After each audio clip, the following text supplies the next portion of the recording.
Baiklah, terima kasih kepada pengacara majlis kita, Cik Nur Farah Nina.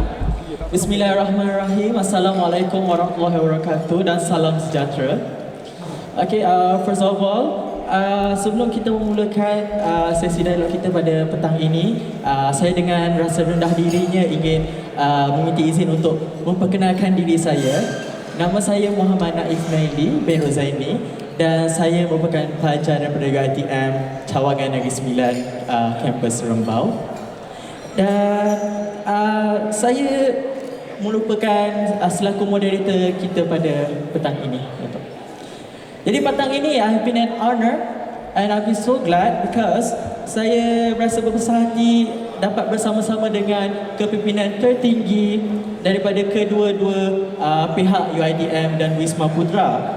Bukan mudah untuk saya dan rakan-rakan UiTM sendiri untuk berjumpa dengan kepimpinan tertinggi kita, iaitu yang berbahagia Tan Sri Datuk Seri Utama Pro Chancellor dan yang berbahagia Profesor Datuk Vice Chancellor. Berikan tepukan.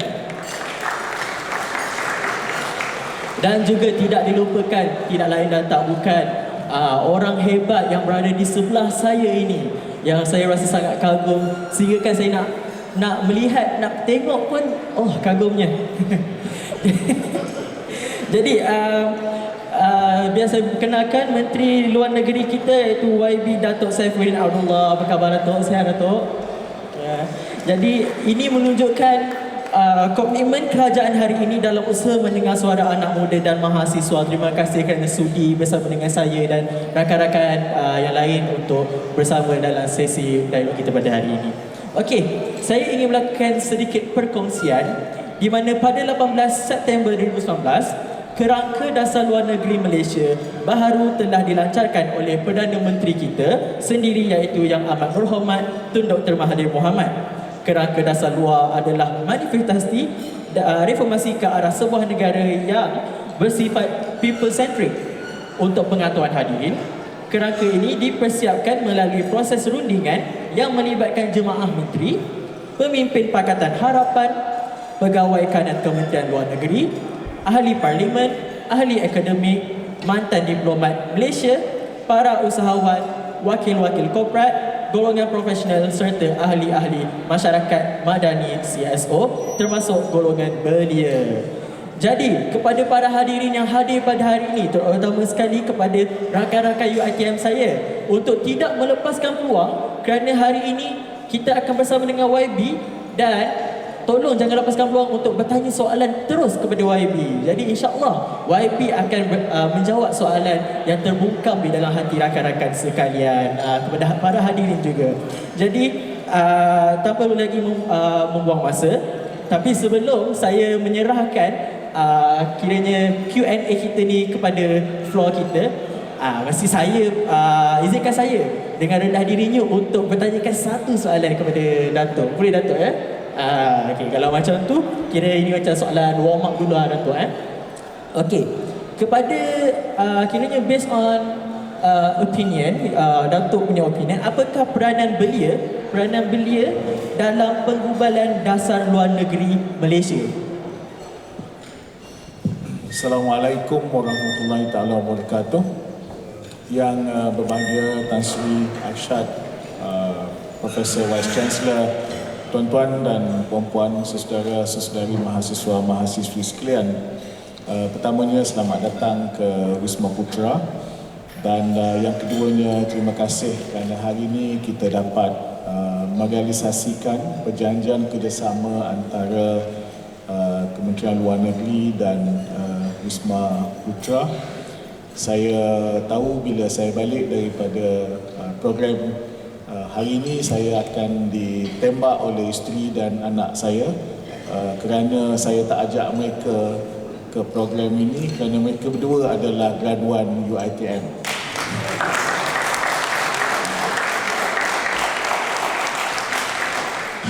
Jadi bila saya kata UiTM di hatiku tu ikhlaslah. Sebenarnya dalam proses kita menyediakan Kerangka Dasar Luar Malaysia baru, memang ada penglibatan anak muda kerana ada beberapa siri dialog, town hall meetings yang kita adakan di beberapa universiti juga dengan persatuan-persatuan belia. Malahan dalam majlis perundingan dasar luar Majlis Perundingan Dasar Luar Malaysia yang saya tubuhkan, juga ada wakil orang muda di situ, wakil dari anak muda. Tetapi walaupun kita telah lancarkan kerangka itu pada tahun lalu,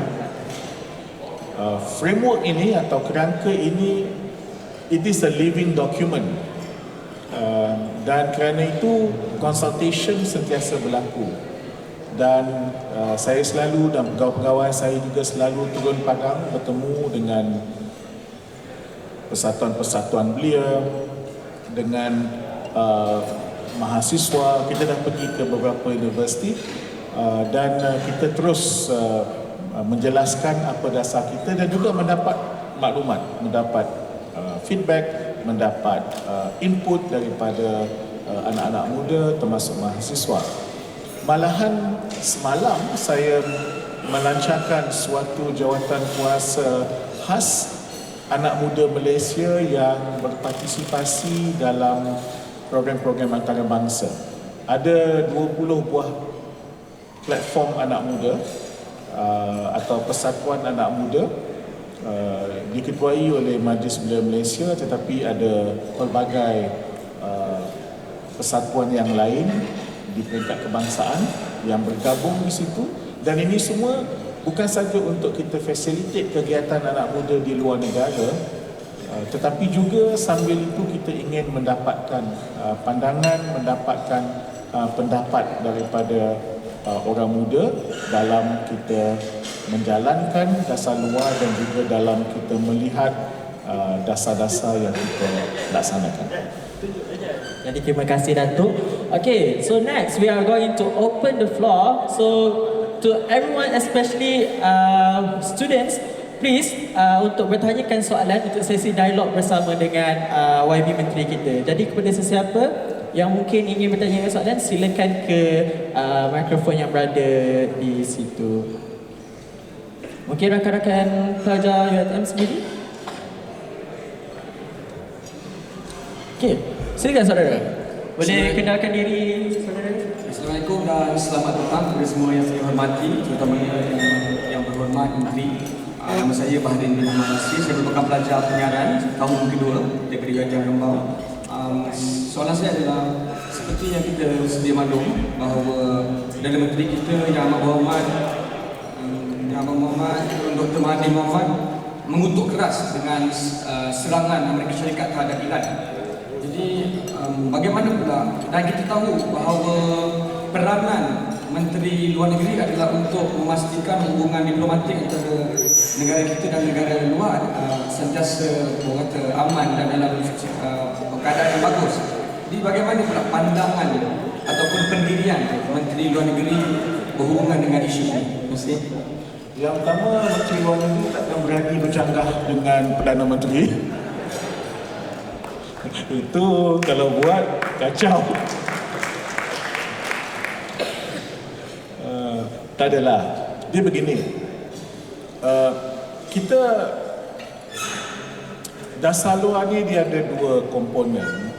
Satu ialah apa yang lazim dan selalu kita lakukan dalam dunia diplomasi, tentulah menjaga hubungan yang baik antara negara Malaysia dengan negara-negara yang lain.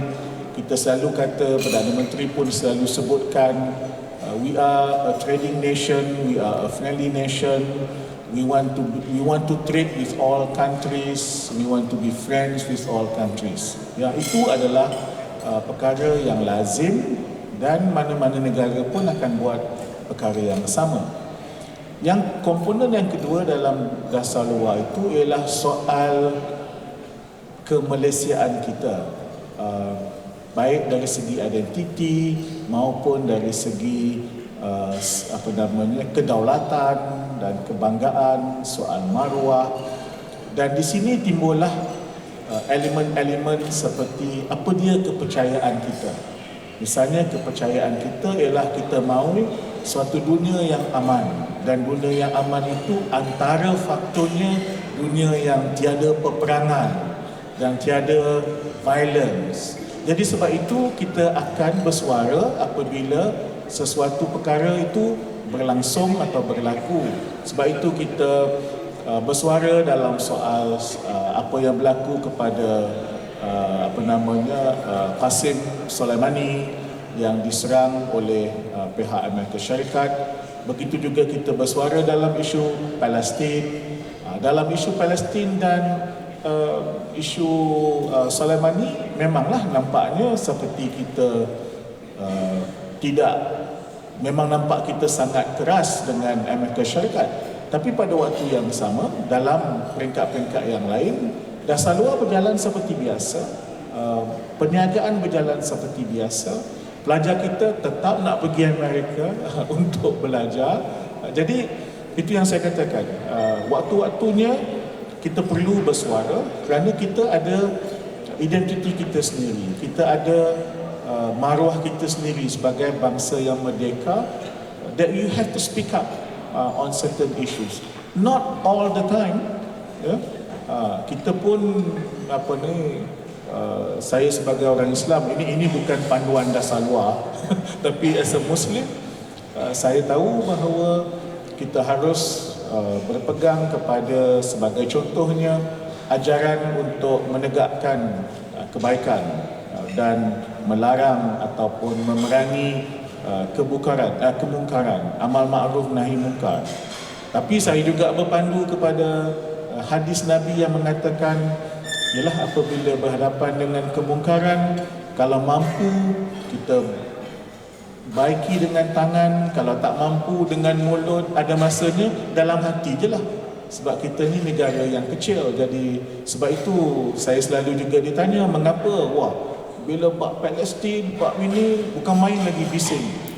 Tapi ada setengah bab tu macam Malaysia tak banyak bersuara. Itulah tadi, yang mana kita mampu dengan tangan, yang mana kita mampu dengan mulut. Kalau kita rasa tak mampu nak buat apa-apa, paling kurang dalam hati, ya? Tapi kita laksanakan tugas kita itu. Baik, okey. Jadi saya harap ianya menjawab soalan saudara Baharin kita sebentar tadi. Okey, tanpa membuang masa, kita akan terus ke soalan yang seterusnya. Kita buka lagi kepada para hadirin yang mungkin ada sebarang soalan. Silakan. Kepada sesiapa sahaja. Okey, sila kenalkan diri.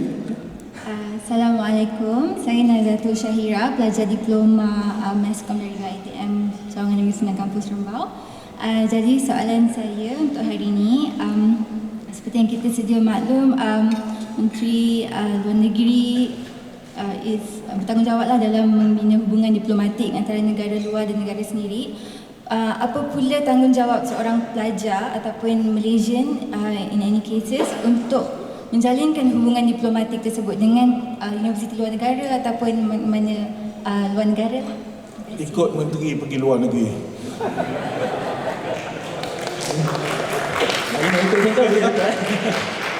If only I have the money, pegawai saya jeling bila saya sebut macam tu. Taklah. No. Hubungan diplomasi ni biasanya dia ada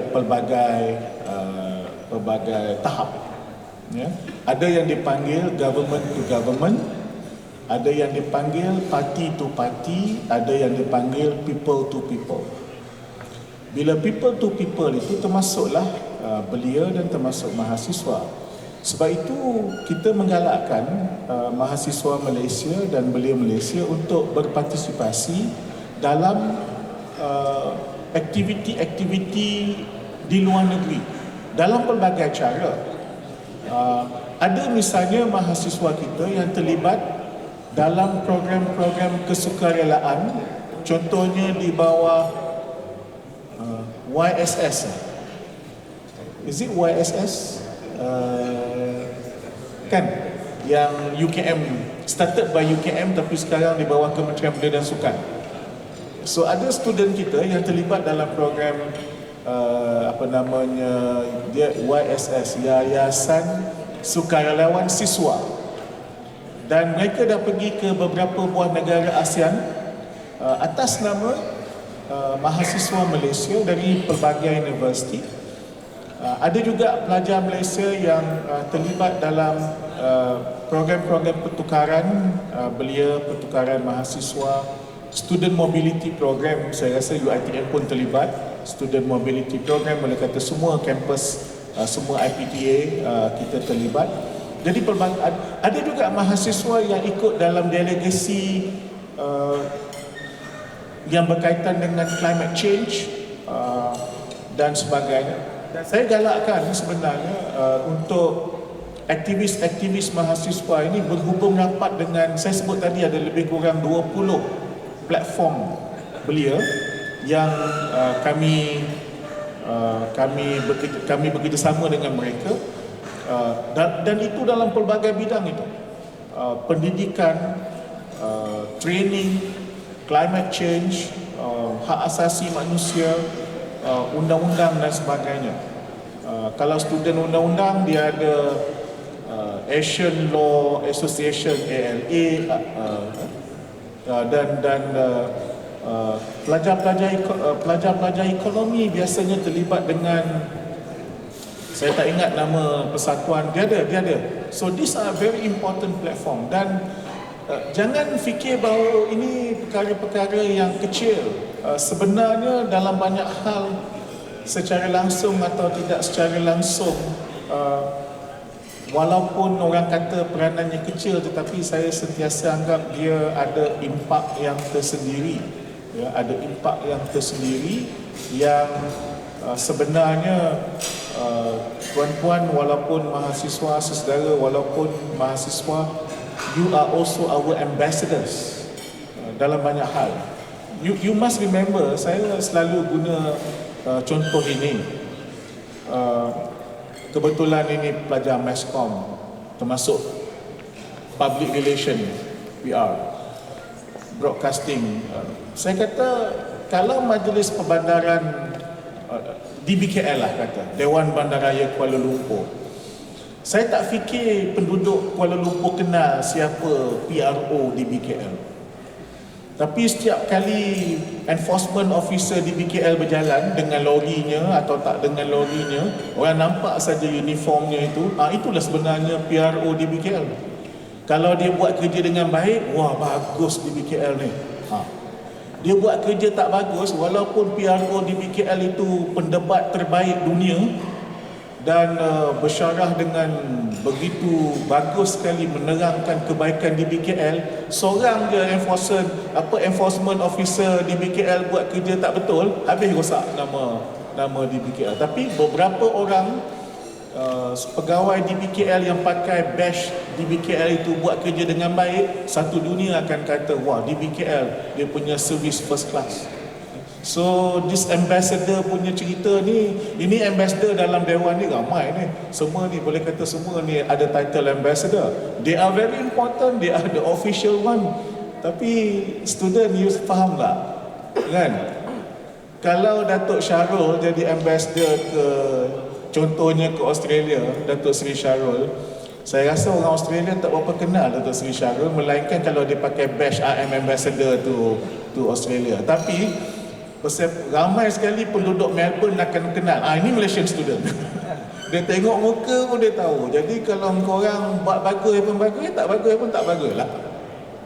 Okey, jadi saya harap itu menjawab soalan daripada saudari ya.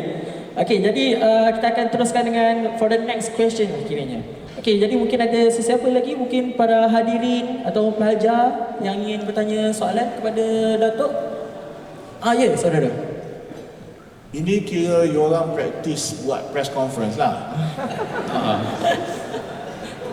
Okay, Bismillahirrahmanirrahim. Assalamualaikum dan selamat sejahtera buat semua.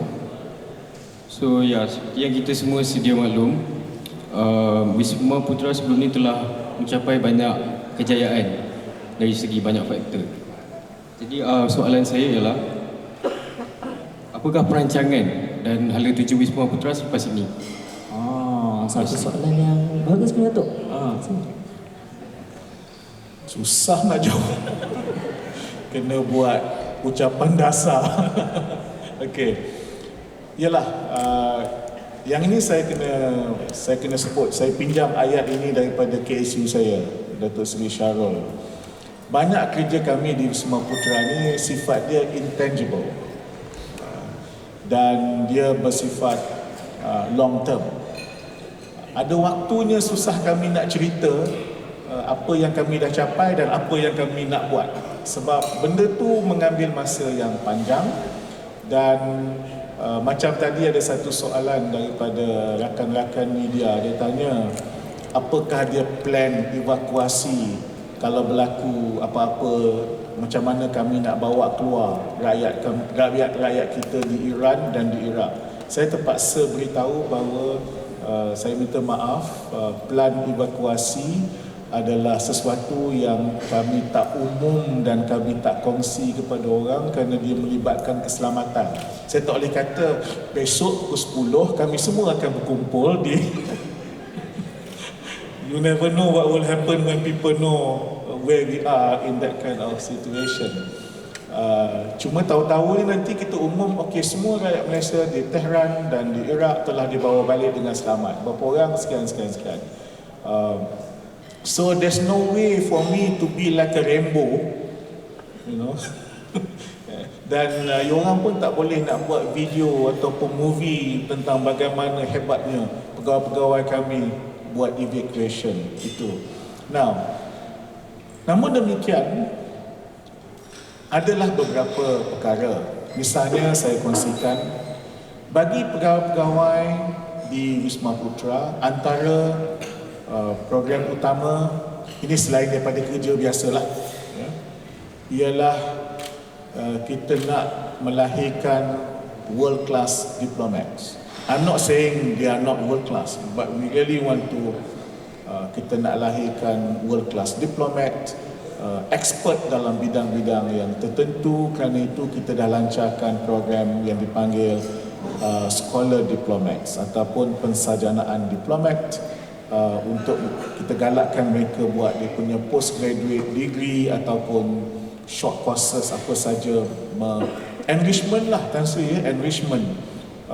Dan ini mungkin termasuk di UiTM dan sebagainya. Keduanya, dari segi diplomasi, walaupun diplomasi ini ada macam-macam, tumpuan kita sekarang ialah economic diplomacy.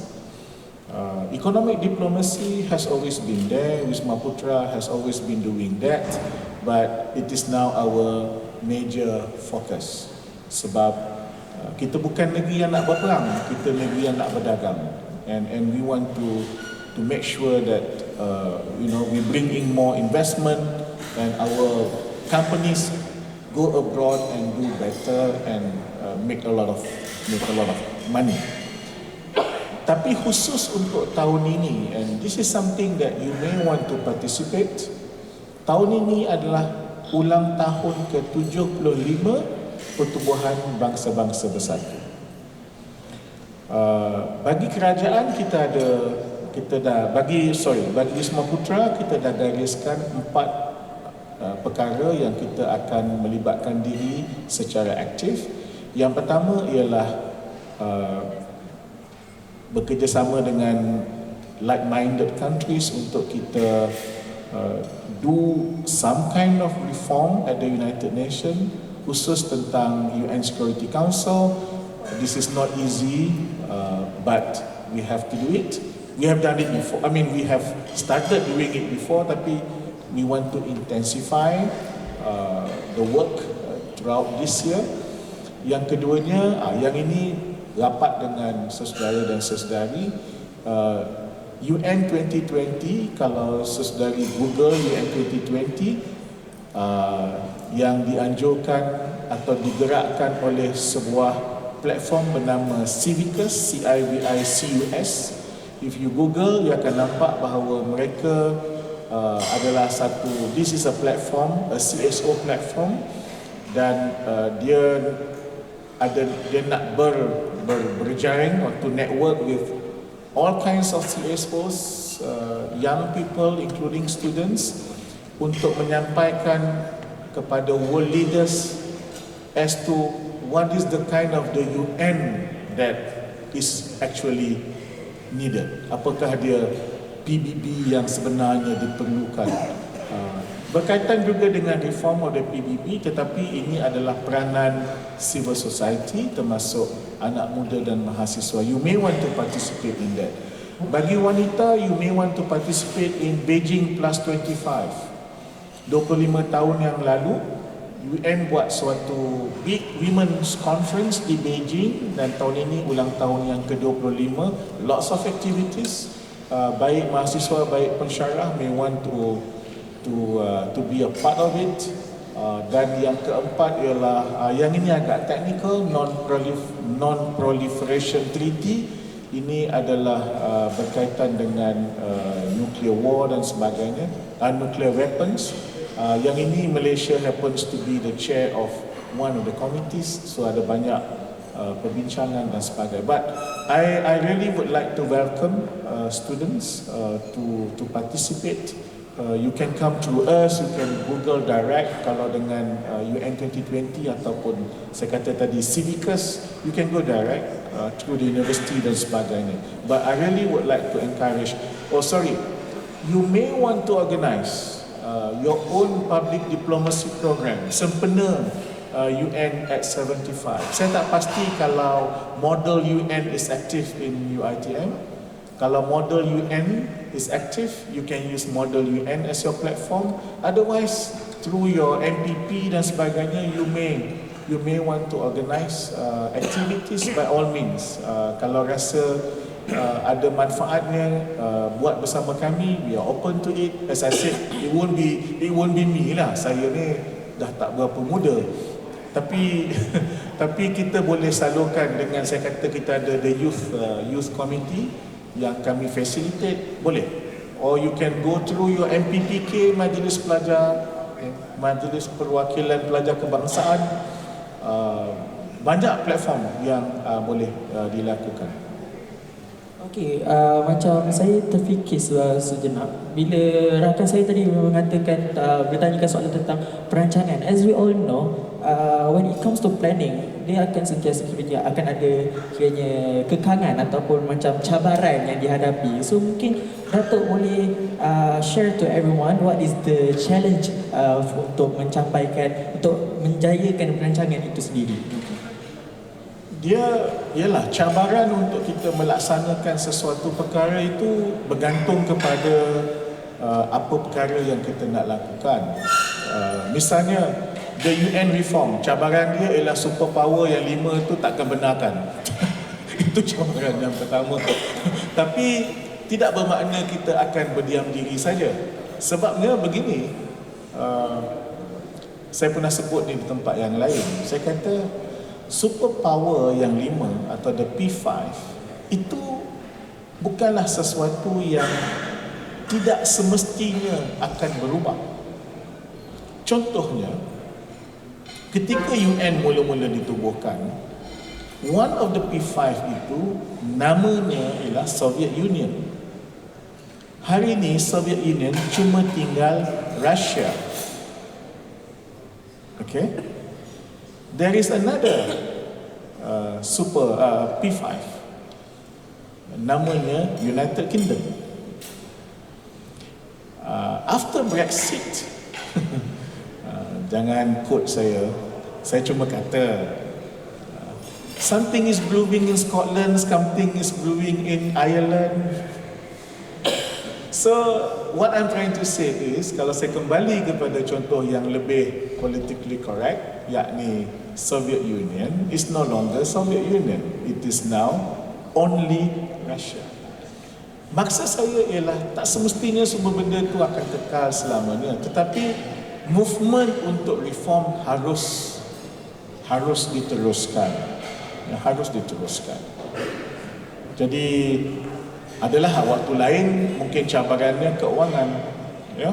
Waktu lain cabaran dia, kalau cabaran keuangan saya boleh bagi satu contoh. Bila saya nampak Dr. Adina, saya teringat contoh ini. Kalau saya nampak orang lain kan, saya teringat contoh lain. Maritime security, South China Sea. Apa cabaran dia? Cabaran dia memanglah China.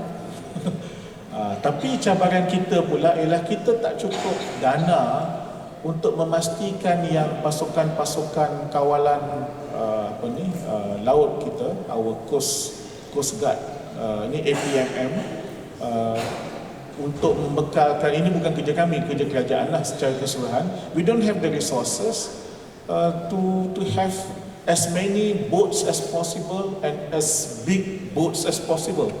We just don't have the money. Tapi tak bermakna kita tak jaga kita punya pantai dan kepentingan kita. Sebab itu kita dengan beraninya pada akhir tahun lalu submit our claim to one of the continental chef di Laut Cina Selatan. Melompat China, tak apalah dia melompat, jangan dia menerkam. So different issues akan ada different challenge, but I think as a country, as a nation, as a sovereign state, we have to soldier on dan buat setakat yang kita mampu. Baik, saya mengharapkan agar jawapan ini akan menjawab soalan daripada saudara Mirza sebelum tadi. Baik, kita akan teruskan untuk membuka soalan yang seterusnya kepada para hadirin. Jangan lepaskan peluang ni. Okey, ya, saudara. Assalamualaikum. Salam. Saya Fahmi dari UiTM Kampus Sembawang, semester keempat Komunikasi dan Pengajian Media. Jadi soalan saya adalah ada tak jaminan ataupun sumbangan kepada pelajar yang layak tapi tak mampu untuk sambung belajar ke luar negeri? Okay, terima kasih. Ini kalau saya Menteri Pendidikan bolehlah saya jawab. Jadi macam mana tu Datuk? Itu jawapan yang tak berapa baik. Tak adalah. Dia begini. Jokes aside, well, saya kira dia ada dua. Satu ialah scholarship yang biasanya pelajar akan cari, baik dari kementerian, baik daripada kementerian dan scholarship ini Kementerian Pelajaran, Kementerian Pendidikan, kemudian JPA, MARA dan sebagainya. Kami tak ada lah. We don't have, Kementerian Luar memang tak ada. We don't have the allocation. Nak cari duit untuk pegawai-pegawai kami melanjutkan pelajaran pun seksa. Tetapi ada waktunya, and this is by way of what some of us have done in the past. Ini bukan melanjutkan pelajaran secara formal, tetapi there are opportunities for exchange program dan sebagainya. Now, if you are interested, this is something that you may want to be involved in. There are some programs, not necessarily under us, but we can facilitate. Yeah? Bawah kementerian beliau dia ada exchange program. Saya tak tahu, tak ingat kementerian mana yang lain. Siapa pernah dengar program kapal belia ASEAN? Google kapal belia ASEAN. Dulu 3 bulan, sekarang program itu sebulan. Kalau kena dengan waktu long vacation, I know that I have met students yang pergi dan sini. Kalau waktu tu kena pada masa dia, and that is a learning experience. Within 1 month or so, or slightly more than 1 month, you go to 10 ASEAN member states. Program yang ditaja oleh pihak Jepun. Okay? Jadi kiranya kalau macam pelajar nak sambung belajar ke luar negara tu boleh join participate in exchange program punya. Yeah, it's not a formal thing. It's not for postgraduate education program, tetapi it's also an important step untuk orang kata widen your horizon, ya, untuk mengenali dunia luar dan sebagainya. Okey, jadi lepas ni saya pun nak join, participate sekali program exchange. Okey, jadi terbuang masa. Soalan yang seterusnya kepada hadirin. Okey, sesiapa? Silakan. Ya, saudari. Sila kenalkan diri anda kepada YB. Assalamualaikum warahmatullahi wabarakatuh. Saya Nur Mahran, pelajar jurusan Ijazah Masscom Broadcast. Soalan saya, jika bekas Menteri Pendidikan sebelum ni iaitu Dr. Mazli Malik ada slogan seperti mempunyai slogan tersendirilah atau tagline iaitu pendidikan untuk semua. Jadi bagaimana pula dengan Datuk? Mungkin Datuk boleh kongsikan sedikit iaitu tagline atau slogan yang Datuk amalkanlah sepanjang Datuk menerajui Wisma Putra ini. Sekian, terima kasih. Kiranya kalau macam Datuk Mazli ada slogan tersendiri untuk Kementerian Pendidikan. Mungkin Datuk sendiri pun ada slogan Datuk yang tersendiri. Mungkin boleh kongsikan kepada rakan-rakan UiTM. Kita seingat saya kita tak ada slogan tu. Ya. Kita adalah satu slogan tu tapi tak berani nak guna. Ada satu tu. Baik tangan sebelah. Okey. Ya. Tapi beginilah. We don't have one particular slogan, ya. Tetapi yang kita selalu ulang ialah macam tadilah yang saya katakan, untuk pegawai-pegawai kita, world class diplomats, ya. Untuk kerja-kerja kita soal economic diplomacy, those are the kind of things that we do. We don't want to. Saya kena sebut satu benda. You see, hari pertama saya daftar sebagai Menteri Luar, I realised that I am in a different world altogether. Pertama tak jangka pun jadi Menteri Luar kan, terkejut badak adalah. Saya ni kan mulut boleh tahan juga. Ada masanya tu memang tak ada insurans, itu dah pasti. Laser tu tidaklah, tapi I like to think that I am strong opinionated in many instances. But saya belajar satu perkataan bila saya jadi Menteri Luar. Atas nama Menteri Luar, I have to be very measured. Must be very measured in all of my choice of words. And sebab itu ada kawan saya yang rapat dengan saya, Din, kau ni sejak jadi Menteri Luar, kau ni apa hal yang berubah dah ni? Cakap macam luhur je, baik je kan. Ni Mak Noor ni, saya punya classmate masa, my batchmate Profesor Madya, Dr. Mak Noor Osman is my batchmate masa dekat UM. You nak tahu segala benda yang buruk tentang saya, tanya Profesor. We are close friends. Daripada sekolah, kami berkawan baik dari sekolah. Dia kolej Islam. Saya sebab dah Islam dah, saya masuk kolej Melayu. But we were debaters zaman dulu. Dia kalahkan saya kat semifinal sekali, saya kalahkan dia kat semifinal sekali. So kami dengan dia, saya dengan dia ni draw satu sama. Ada kawan-kawan kata, Din, kau ni dah berubah lah sejak jadi Menteri Luar ni. Yalah, salah cakap. Sebab itu kami tak go for sloganeering, ya. Sebab itu kalau you tengok tajuk our blueprint, kita kata kerangka dasar luar Malaysia baru, bukan dasar baru atau dasar luar baru. Bunyinya simple ya, saudara, tapi saya faham. Bila saya bila ini kerajaan yang baru, pentadbiran yang baru, Menteri Luar yang baru, the moment saya kata the new government of Malaysia will come up with a new set of foreign policy, siap. Telefon semua pegawai ni takkan berhenti berdering. Orang Palestin akan tanya, where are we in your new arrangement? Negara-negara ASEAN akan tanya, is ASEAN still premium in your foreign policy? You know, Saudi akan tanya, are you going to be closer with Iran? Iran akan tanya, are you going to be closer to Saudi? Apa yang sana? Yeah. So this is one thing that we have to understand when it comes to foreign policy work, we have to be very cautious in the way we carry ourselves lah. Yeah. Okey, jadi terima kasih atas jawapan tadi Dato'. Okey, kita masa pun dah hampir, kita dah menceburui kita. Jadi saya membuka satu lagi soalan, satu saja last. Okey, silakan saudara. Okey. Assalamualaikum warahmatullahi wabarakatuh. Waalaikumsalam. Silakan kenalkan diri.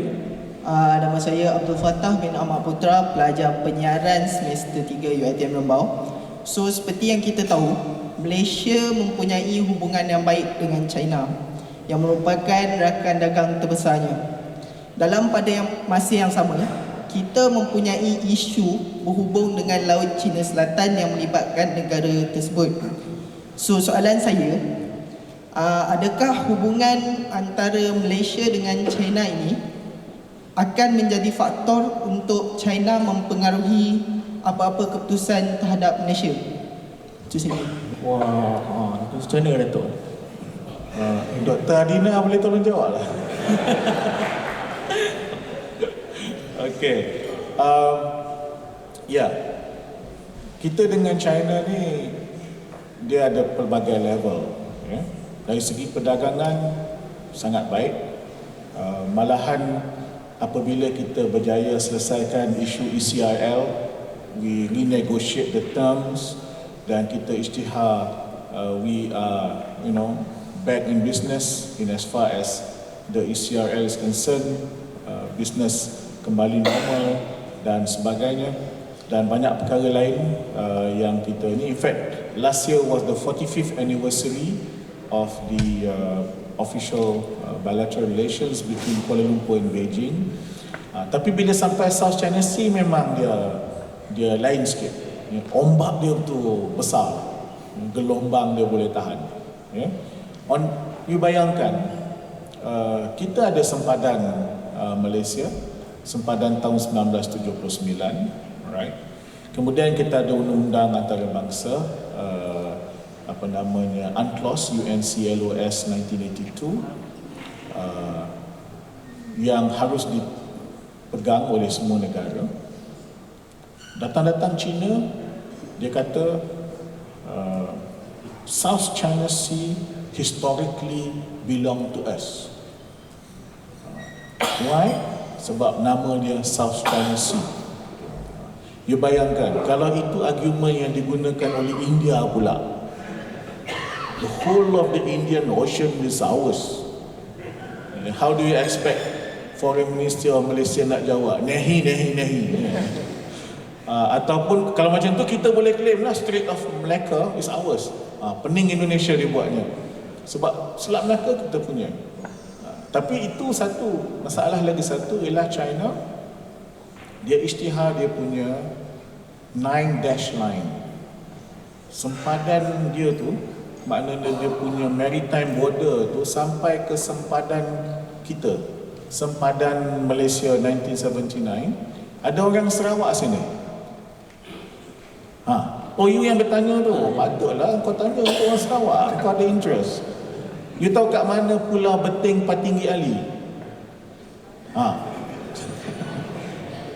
Ini dalam kawasan perairan Sarawak. Masalahnya China datang ke Beting Patinggi Ali almost on a daily basis. Dia hantar dia punya boat the Coast Guard boat. Dan Coast Guard boat China ni besar-besar, lebih besar daripada our Navy ships. Kami selalu kata China punya Coast Guard boat sebenarnya Navy ship without guns. Itu pun kita tak tahu dia bawa gun atau tidak. Cuma dia cat warna putih. Itu international punya rules. Kalau warna putih itu Coast Guard, kalau warna grey itu TLDM, kalau warna lain itu Lanon. Now, itu kita kenalah. Saya ingat tak tahu selang berapa minggu pun kita asyik hantar nota protes. Your boat is here dan sebagainya. Latest yang mungkin saudara tengok viral tu itu Indonesia dengan China. Itu kebetulan dia, saya tak tahulah, dia orang suka take macam tu, dia buat viral. Mungkin tak apa. Sebenarnya orang kita pun selalu macam tu juga, tapi we are not in the business of taping what we do and then we put it viral because you don't want to show where you are, you don't want to show what assets do you have. Tapi itu.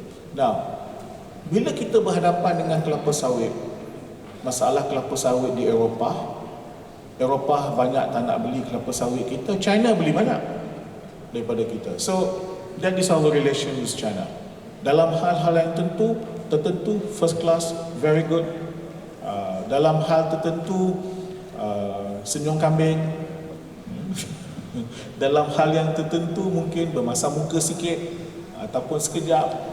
But this is happening everywhere, saudara. Bukan saja dengan China, dengan negara jiran yang terdekat pun macam tu juga. Ya? Dengan Indonesia pun ada masa nelayan kita, bot nelayan kita kena tahan, ada masa bot nelayan dia kita tahan. Dengan Thailand pun macam tu juga. Dengan Thailand kita bot nelayan dia kita tahan ada masa, bot nelayan kita dia tahan ada masa. Tapi ada pula satu kawasan tu kita bersetuju untuk mengerjakan minyak di situ on a 50-50% basis. So macam-macam. It's very dynamic. So in a nutshell, saya nak bagi tahu projek kat Wisma Putra ni sangat seronok. Jadi datanglah selepas graduate nanti join us and be part of our world diplomat. Cuma my last ni, saya nak pujilah pensyarah-pensyarah UiTM.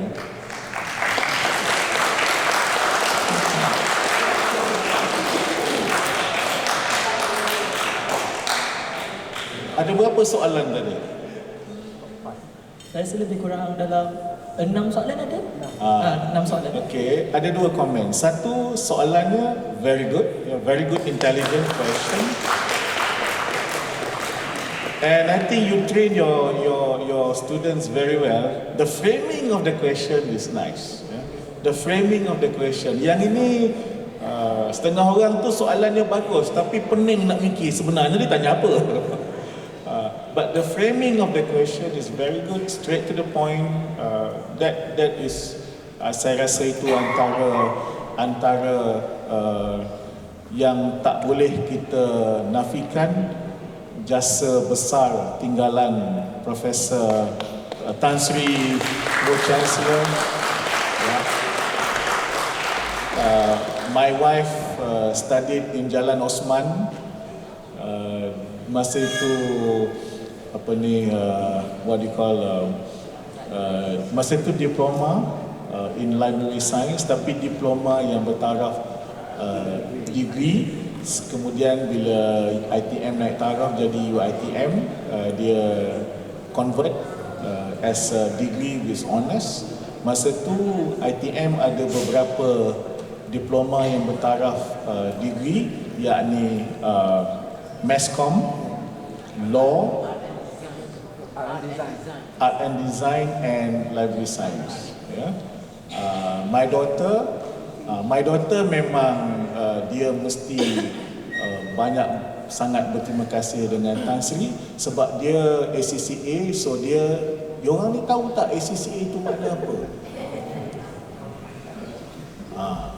Saya tahu you tahu makna yang rasmi, yang you tak tahu ACCA bermakna anak cucu cicit Arsyad.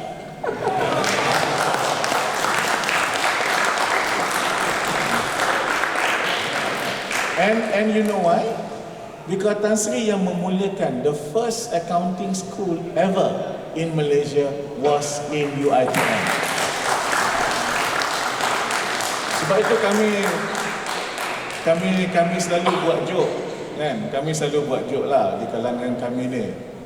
Dia dekat Malaysia ni accounting firm atau auditing firm ni ada 4 yang besar, the big 4, EY, PwC, KPMG dengan Deloitte, kan? So dia orang kata kalau pergi ke 4 pejabat ni, baling batu mesti kena budak keluaran daripada UiTM. which is true sebenarnya. So, terima kasih banyak. InsyaAllah kita akan bertemu lagi di lain masa dan saya nak berkunjung ke kampus di Rombau. Ya. Nanti kalau saya pergi Rombau, makan apa? Sabak salai, kerupuk salai, daging salai, lemak cili api, sedap. Daging salai lemak cili api. Kau masak, siapa masak? Okey, terima kasih. Assalamualaikum. Okey. Terima kasih Datuk Menteri. Okey, satu jawapan yang sangat baik yang telah meninggalkan senyuman kepada pensyarah-pensyarah saya di belakang tu. Semua gini senyum ya, Tan Sri Menteri. Okey, jadi saya kira jawapan yang berhormat Menteri sebentar tadi telah sampai ke penghujung sesi dialog kita pada hari ini, sebab saya tahu ramai lagi sebenarnya yang nak bertanya soalan, tapi sebab masa dah mencemburui kita, sebab saya tengok akak kat belakang tadi nak bangun nak tanya kan.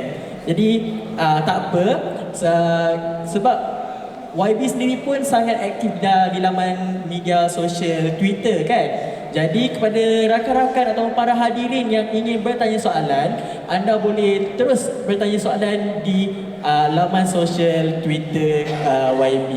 Saya yakin dekat sini ramai yang memakai media sosial tersebut. Jadi untuk yang terakhirnya, saya ingin meminta yang berhormat untuk memberikan kata-kata terakhir dan nasihat kepada rakan-rakan UiTM saya. Mungkin kata-kata motivasi, sebab kami ni tengah final exam.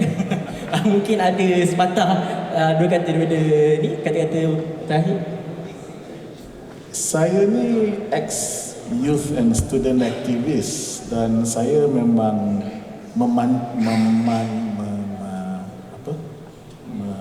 melarang diri saya memberi nasihat kepada anak muda. I don't believe in giving advice to young people. I mean, syarahnya panjang lah. But philosophically, I don't advise young people. I simply say, just do what you think is right. We have trust in you. Just unleash your potential.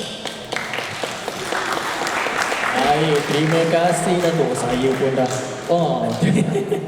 Jadi untuk itu saya mewakili pihak UiTM ingin mengucapkan ribuan terima kasih kepada pihak Wisma Putra atas peluang dan ruang yang diberikan kepada kami rakan-rakan UiTM untuk bertanyakan soalan terus kepada Yang Berhormat Datuk Saifuddin Abdullah. Semoga dialog hari ini memberikan manfaat kepada semua dan terutama sekali kepada mahasiswa kita UiTM kita sendiri, atau lebih tepat anak-anak muda yang bakal menjadi pelapis dan menyumbang kepada negara kita. Okey, jadi itu saja, sekian saja daripada saya. Semoga ini memberikan manfaat. Terima kasih. Wabillahi taufiq wal hidayah. Assalamualaikum warahmatullahi wabarakatuh. Terima kasih Datuk dan saudara moderator. Diharap sesi pada hari ini telah sedikit sebanyak memberi pencerahan dan inspirasi kepada para pelajar.